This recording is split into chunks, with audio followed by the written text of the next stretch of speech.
I wasn't raised in an era where you question things like that. You question black exploitation films. I was raised in an era where you went to the movies to enjoy it regardless of what's being played, regardless of who's on the screen. If you liked the actor, you liked what they were doing, yeah, that was great. If there was a black actor on there, that was great, like Sidney Poitier. Sidney Poitier was really one of the first movie stars that I saw in a lead role. And the first movie, I think it was To Serve with Love. So that, that was an eye opener for me there.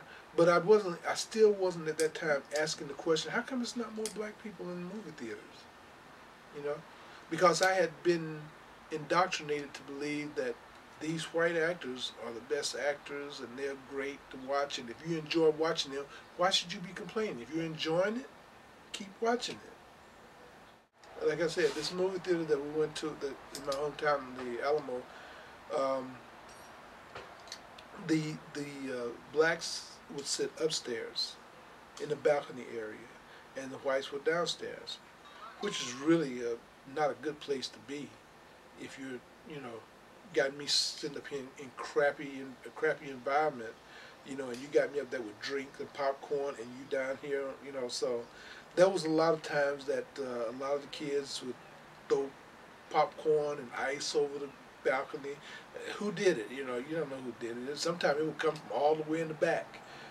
It wasn't like it was that big of a balcony anyway.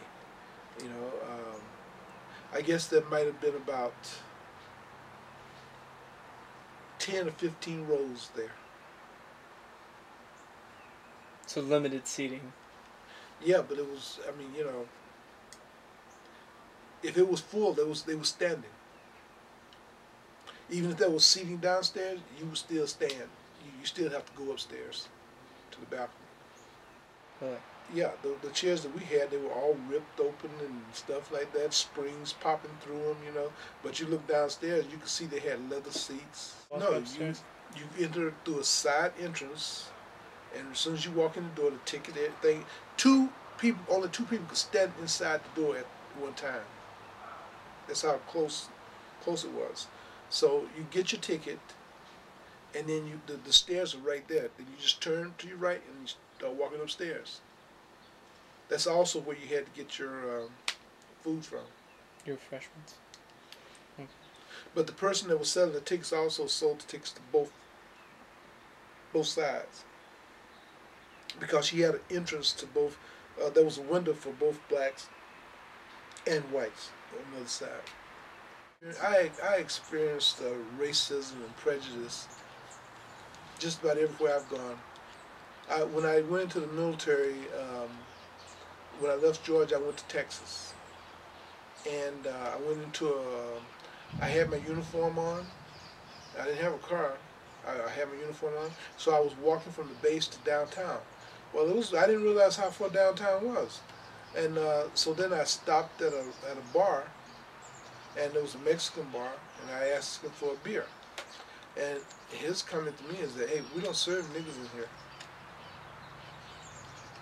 And I had my uniform on and everything. I experienced racism and prejudice just about everywhere I've gone.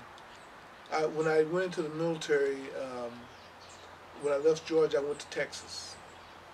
And I went into I had my uniform on. I didn't have a car.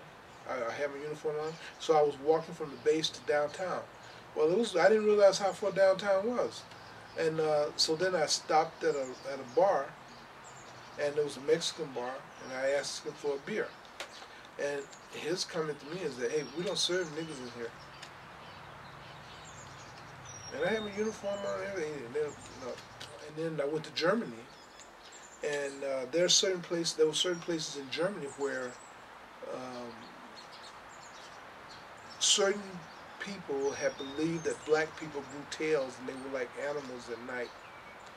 And they tell this to their kids. I was walking down the street and this kid was afraid of me because I was black.